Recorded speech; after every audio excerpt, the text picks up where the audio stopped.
Hello. మీ bank అకౌంట్లో ప్రస్తుతం డబ్బులు లేవా? అంటే రేపు కట్టాల్సిన ఈఎంఐ లేదా ఆ బిల్లుల గురించి టెన్షన్ పడుతున్నారా? అయితే ఒక్క నిమిషం ఆందోళన పక్కన పెట్టి ఇది వినండి. అవునండి, ఎందుకంటే ఈరోజు మనం మాట్లాడుకోబోయే ఈ సోర్స్ మెటీరియల్ ప్రకారం మనం పగలు రాత్రి కష్టపడితే సంపద రాదు. రైట్. మీరు ఇప్పటికే కోటీశ్వరుడిని అని బలంగా నమ్మితేనే వస్తుంది అంటున్నాయి ఈ మూలాలు. వినడానికి కొంచెం ఏంటంటే పిచ్చిగా అనిపించవచ్చు. ఖచ్చితంగా సంపద అనేది నిరంతర శ్రమ వల్ల వచ్చేది కాదని, అది కేవలం మన అంతర్గత స్పృహ అంటే ఆ మైండ్ సెట్ వల్ల కలుగుతుందని ఈరోజు మనం ఈ లోతైన విశ్లేషణలో డీకోడ్ చేయబోతున్నాం. ఇక్కడ మనం ఎలాంటి పక్షం వహించడం లేదు, కేవలం ఆ మూలాల్లో ఉన్న విషయాన్ని విశ్లేషిస్తున్నాం. ఎగ్జాక్ట్లీ. సరే, దీన్ని కొంచెం లోతుగా విశ్లేషిద్దాం. ఈ సిద్ధాంతం చదువుతున్నప్పుడు నా మొదటి రియాక్షన్ ఏంటంటే, ఇదంతా ప్రాక్టికల్గా సాధ్యమేనా అని. ఎందుకంటే మనం చిన్నప్పటి నుంచి ఎప్పుడూ కష్టపడాలి అనే కదా వింటూ పేగాము. అదే కదా, ఒక ఇల్లు కట్టాలంటే పునాది తవ్వాలి, ఇటుకలు పేర్చాలి, అది కంటికి కనిపించే పని. కానీ ఆ ఊరికే కూర్చుని నేను కోటీశ్వరుణ్ణి అనుకుంటే అయిపోతామా? ఇక్కడ అత్యంత ఆశ్చర్యకరమైన విషయం ఏమిటంటే, మనం మన ఆలోచన విధానాన్ని పూర్తిగా మార్చుకోవాల్సిన అవసరం ఉంది. దీన్ని అర్థం చేసుకోవడానికి ఒక చిన్న అనాలజీ చూద్దాం. మన మనసు అచ్చం ఒక మూవీ ప్రొజెక్టర్లా పనిచేస్తుంది. ఓకే, ప్రొజెక్టర్లా. అవును, మీరు థియేటర్లో సినిమా చూస్తున్నారు, తెర మీద మీకు నచ్చని ఒక సీన్ వస్తుంది. అప్పుడు మీరు పరిగెత్తుకుంటూ వెళ్ళి ఆ స్క్రీన్ మీద ఉన్న బొమ్మని మార్చడానికి ప్రయత్నిస్తే లాభం ఉంటుందా? అస్సలుండదు కదా. ఫిల్మ్ నడుస్తున్నది వెనకాల ఉన్న ప్రొజెక్టర్లో కదా. కరెక్ట్. కానీ మనం మన నిజ జీవితంలో సరిగ్గా ఇదే చేస్తున్నాం. బయట ప్రపంచం అనే తెరపై కనిపిస్తున్న ఆ ఆర్థిక సమస్యలను, కష్టాలను మార్చాలని విశ్వప్రయత్నం చేస్తుంటాం. కానీ ఆ మీ లోపలి ప్రొజెక్టర్లో నా దగ్గర డబ్బు లేదు, నేను కష్టపడాలి అనే ఫిల్మ్ నడుస్తున్నంతకాలం బయట తెరపై అదేలేమీ కనిపిస్తుంది. వావ్, ఇది చాలా యాప్ట్ అనాలజీ అండి. అవునండి. సంపదను బయట వెతకడం మానేసి లోపల ఆ ఫిల్మ్ను ఎలా మార్చాలో నెవిల్ గాడ్డార్డ్ ఇందులో చాలా లోతుగా వివరిస్తున్నారు. ఇది కేవలం ఒక మోటివేషన్ కాదు, మన చుట్టూ ఉన్న వాస్తవ కథ అంటే రియాలిటీ, మనం నమ్మే నమ్మకాలకు ఒక ప్రతిధ్వని లేదా ఎకోలాగా పనిచేస్తుందని ఈ సోర్సెస్ చెప్తున్నాయి. ఈ పాయింట్ వినడానికి చాలా ఆసక్తికరంగా ఉంది. కానీ మన జనరేషన్కి సమాజం నేర్పించిన ఈ హసల్ కల్చర్కి ఇది పూర్తిగా ఆపోజిట్ కదా. అవును, పూర్తిగా విరుద్ధం. పొద్దున్న లేచిన దగ్గర నుండి రాత్రి పడుకునే వరకు ఎప్పుడూ కష్టపడాలి, ఎదగాలి, కాంపిటీషన్లో ముందుండాలి అని మనం వింటూ పెరుగుతాం. ఒక లక్ష్యాన్ని చేజ్ చేయడం అంటే దాని వెనక పరిగెత్తడం అనేది మన రక్తంలోనే ఉంది. రైట్. కానీ ఆ మూలాల ప్రకారం సంపద అనేది ఒక వైబ్రేషన్ మరియు ఫ్రీక్వెన్సీ. మనం ఎంత కష్టపడ్డాము, మార్కెట్ ఎలా ఉంది, ఆ వ్యూహాలు ఏమిటి అన్నవి ముఖ్యం కాదు. అంటే మనం ఒక దానికోసం వెతుకులాడుతున్నాము లేదా చేజ్ చేస్తున్నాము అంటేనే అది మన దగ్గర లేదు అని మనం కన్ఫర్మ్ చేసుకుంటున్నట్లా. ఎగ్జాక్ట్లీ. ఇక్కడే చాలామంది పొరబడతారు. మనం దేన్నైతే చేస్తామో ఆ చేజింగ్ అనే పనే మన దగ్గర ఆ వస్తువు లేదనే ఒక వైబ్రేషన్ని క్రియేట్ చేస్తుంది. విశ్వం ఎప్పుడూ మన లోపలి భావనల్నే కాపీ కొడుతుంది. అంటే మీరు భౌతిక ప్రపంచ నియమాలను మానసిక ప్రపంచ నియమాలకు అప్లై చేయడానికి ట్రై చేస్తున్నారు. కొంచెం కన్ఫ్యూజింగ్గా ఉందంటే, ఒక వ్యక్తి సోఫాలో కూర్చుని కోటీశ్వరుణ్ణి అని ఊహించుకుంటే డబ్బులు వచ్చేస్తాయా? ఇది ఒక రెస్టారెంట్లో భోజనం ఆర్డర్ ఇచ్చి ప్రశాంతంగా కూర్చోవడం లాంటిదా? వంటగదిలోకి వెళ్ళి మనమే వంట చేయాల్సిన అవసరం లేదా? ఆ కన్ఫ్యూజన్ రావడం చాలా సహజం. కానీ అనుకోవడం అంటే కేవలం నటించడం కాదు, అదొక కొత్త టైం లైన్ను ఎంచుకోవడం అని అర్థం చేసుకోవాలి. కొత్త టైం లైన్ అంటే ఇక్కడ నెవిల్ గాడ్డార్డ్ వాదన ఏంటంటే, మీరు ఒక జాబ్ ఇంటర్వ్యూకి వెళ్ళారనుకుందాం. నాకు ఈ జాబ్ రాకపోతే నా జీవితం నాశనం అయిపోతుంది అనే ఒక భయంతో, ఆ డెస్పిరేషన్తో వెళ్ళారనుకోండి. అవును, చాలా మందికి ఈ అనుభవం ఉంటుంది, టెన్షన్ పడుతూ ఉంటారు. కరెక్ట్.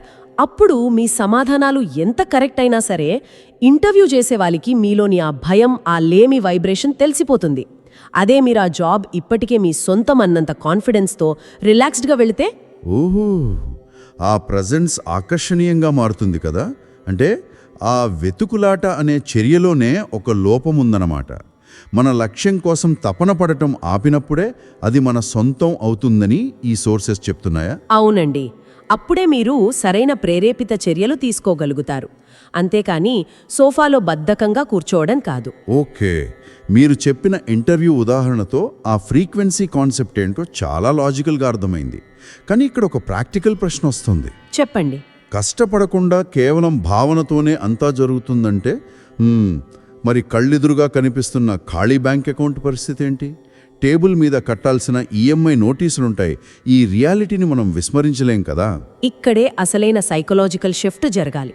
మూలాల ప్రకారం మీరు ఇప్పుడు చూస్తున్న ఈ ఖాళీ బ్యాంక్ అకౌంట్, ఆ ఉద్యోగ సమస్యలు, ఇవన్నీ అసలైన వాస్తవాలు కావు. వాస్తవాలు కావా? అంటే నా అకౌంట్లో జీరో బ్యాలెన్స్ ఉంటే అది వాస్తవం కాదా? ఆఫ్కోర్స్ భౌతికంగా అది జీరోనే. కానీ ఆ మూలాలేం చెబుతున్నాయంటే అవి కేవలం మీ నిన్నటి ఆలోచనల నీడలు, అంటే షాడోస్ ఆఫ్ యెస్టర్డేస్ బిలీఫ్స్ అన్నమాట. గతంలో మీరు పడ్డ భయాలు, మీరు నమ్మిన ఆ లేమి అనే భావనల వల్ల పుట్టుకొచ్చిన ఒక పాత ఫలితం మాత్రమే ఈరోజు మీరు చూస్తున్న రియాలిటీ. ఓ, నిన్నటి ఆలోచనల నీడలు వినడానికి చాలా ఇంట్రెస్టింగ్గా ఉంది.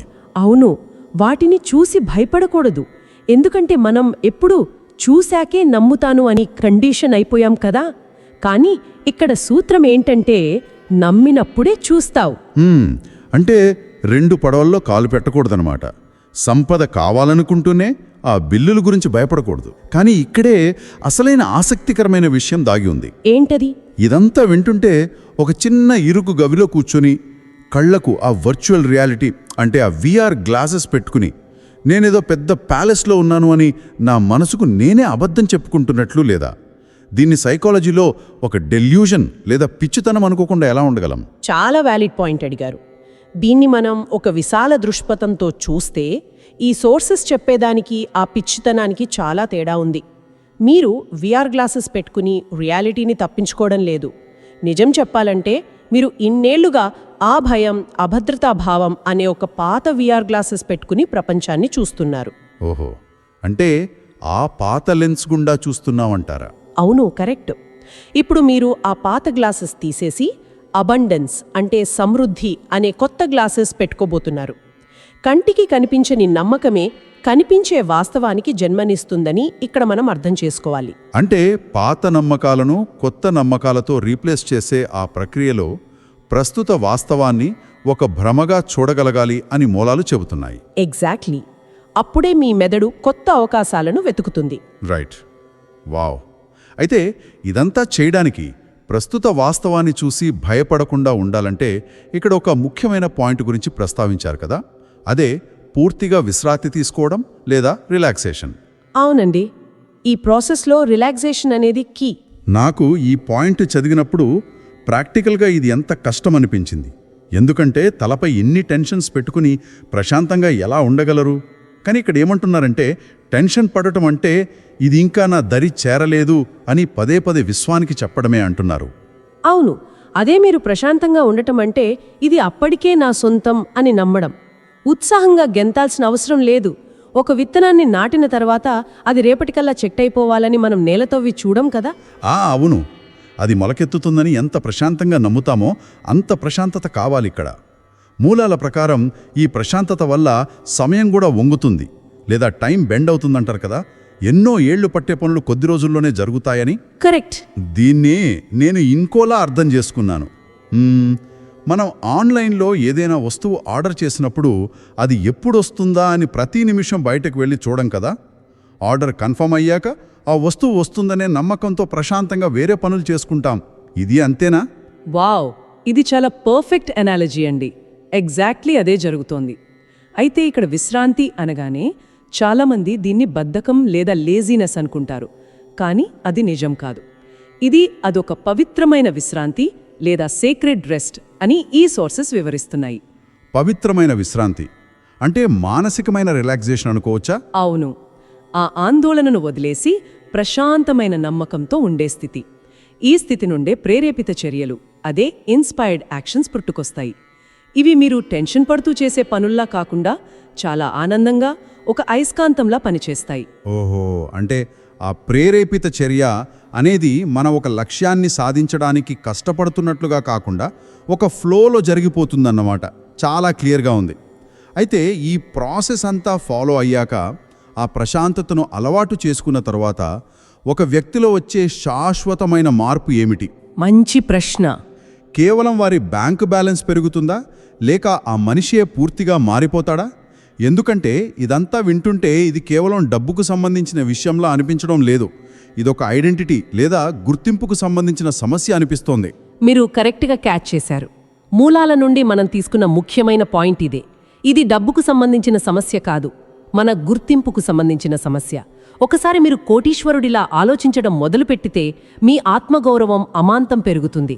అంటే లోపల ఆ కోటీశ్వరుడు మైండ్ సెట్ వస్తుందన్నమాట. అవును. మీరు ఇకపై చిన్న అవకాశాల కోసం వెతకరు, మీరే ఒక అవకాశంగా మారతారు. మీ ఫ్రీక్వెన్సీ మారుతుంది, తద్వారా తప్పు వ్యక్తులను దూరం పెడతారు. అనుకోని చెక్కులు రావడం, అద్భుతాలు జరగడం కేవలం కాకతాళ్యం కాదు, అవి మీ ఈ మార్పుకు కన్ఫర్మేషన్లు అని నెవిల్ గొబార్ట్ స్పష్టం చేస్తున్నారు. వావ్! అంటే దీని అర్థమేమిటి అని ఆలోచిస్తే నాకొక పోలిక తడుతోంది. ఒక పాత స్మార్ట్ ఫోన్లో ఆపరేటింగ్ సిస్టమ్ అంటే ఓఎస్ అప్డేట్ చేసినట్లుగా ఉందన్నమాట ఇది. అవును. అంటే బయట చూసేందుకు ఆ ఫోన్ హార్డ్వేర్ పాతదే, కానీ లోపల కొత్త ఓఎస్ ఇన్స్టాల్ అయిన తర్వాత ఆ ఫోన్ పనిచేసే విధానం, దాని స్పీడ్ అన్నీ పూర్తిగా మారిపోతాయి కదా. అలాగే మన లైఫ్ కూడానా? చాలా అద్భుతమైన అనాలజీ చెప్పారు. ఇదొక ముఖ్యమైన ప్రశ్నను లేవనెత్తుతుంది. అసలైన సంపద అంటే బ్యాంక్లో ఉన్న నంబర్లు కాదు. ఈ సోర్సెస్ ప్రకారం సంపద అంటే ఆ ప్రశాంతత, స్వేచ్ఛ మరియు ఒక స్పేషియస్నెస్. మీరు సంపద కోసం బయట వెతకరు, మీరే సంపదకు మూలమని తెలుసుకుంటారు. రైట్, మీరే సంపదకు మూలం. ఇది నిజంగా పవర్ఫుల్ స్టేట్మెంట్ అండి. అంటే మనం సంపదను బయట వెతకడం ఆపేసి మన లోపలే దాన్ని ఫీల్ అవ్వాలన్నమాట. ఖచ్చితంగా. సరే, ఇప్పటి వరకు జరిగిన ఈనాటి లోతైన చర్చను మనం ఒకసారి సంక్షిప్తీకరిద్దాం. మనం అర్థం చేసుకున్న దాని ప్రకారం అంతులేని పరుగులు ఆపి అంతర్గత భావనలను మార్చుకోవడం ఇక్కడ ముఖ్యం. అవును, హస్సిల్ కల్చర్ను పక్కన పెట్టి ఆ వైబ్రేషన్నే మార్చుకోవాలి. కరెక్ట్. మరియు ప్రస్తుత జీవితంలో ఉన్న కష్టాలు, ఆ ఖాళీ బ్యాంక్ అకౌంట్లు, ఇవన్నీ కేవలం పాత ఆలోచనల నీడలుగా మాత్రమే చూడాలి. వాటిని చూసి పానిక్ అవ్వడం మానేసి ప్రశాంతత ద్వారా మన వాస్తవికతను ఎలా మార్చుకోవచ్చో ఈరోజు సోర్సెస్ ద్వారా తెలుసుకున్నాం. రైట్ అండి. ఆ పవిత్రమైన విశ్రాంతే అన్నిటికీ పునాది అని మనం మర్చిపోకూడదు. మరి ఇది వింటున్న శ్రోతలు దీన్ని ప్రాక్టికల్గా ఎలా అప్లై చేయొచ్చు అంటే, ప్రతిరోజు ఉదయం కాఫీ తాగుతున్నప్పుడు లేదా నడుస్తున్నప్పుడు ఒక మల్టీ మిలియనేర్ ఎలా ఉంటాడో ఆ భావనను ఫీల్ అవ్వడం ప్రారంభించండి. ఆ ఫీలింగ్ ద్వారా మీ జీవితంలో వచ్చే అనూహ్యమైన మార్పులను మీరే గమనిస్తారు. అవును, ఆ ఐడెంటిటీ షిఫ్ట్ అనేది చాలా ముఖ్యం. నిజమే. అయితే ఇదంతా విన్న తర్వాత ముగించే ముందు ఒక బలమైన, కొంచెం ప్రొవోకేటివ్ ప్రశ్నను ఇక్కడ మనం ఆలోచించాలి. చెప్పండి. ఒకవేళ మన అంతర్గత ఆలోచనలే మన బయటి ప్రపంచాన్ని సృష్టిస్తున్నాయన్నది అక్షరాల నిజమే అయితే, ప్రస్తుతం మన జీవితంలో ఉన్న సమస్యలను చూసి మనం భయపడాలా? లేక ఇన్నేళ్లుగా మనకు తెలియకుండానే మన మనసులో ఏ పాత నమ్మకాలను మోస్తున్నామో అర్థం చేసుకోవడానికి ఆ సమస్యలనే ఒక అద్భుతమైన అద్దంలా వాడుకోవాలా? వావ్, చాలా లోతైన ఆలోచన. నిజంగా ఆ అద్దంలో చూసుకొని మన ఫిల్మ్ మార్చుకోవడం మన చేతుల్లోనే ఉంది. ఖచ్చితంగా. ఈ ప్రశ్నతో ఈనాటి మన ఈ డీప్ డైవ్ విశ్లేషణను ముగిద్దాం. ఇదండి మన చర్చ. మీరు కూడా ఈ కొత్త ఓఎస్ని ఇన్స్టాల్ చేసుకోవడానికి ట్రై చేయండి. మళ్ళీ మరొక అద్భుతమైన టాపిక్తో కలుద్దాం.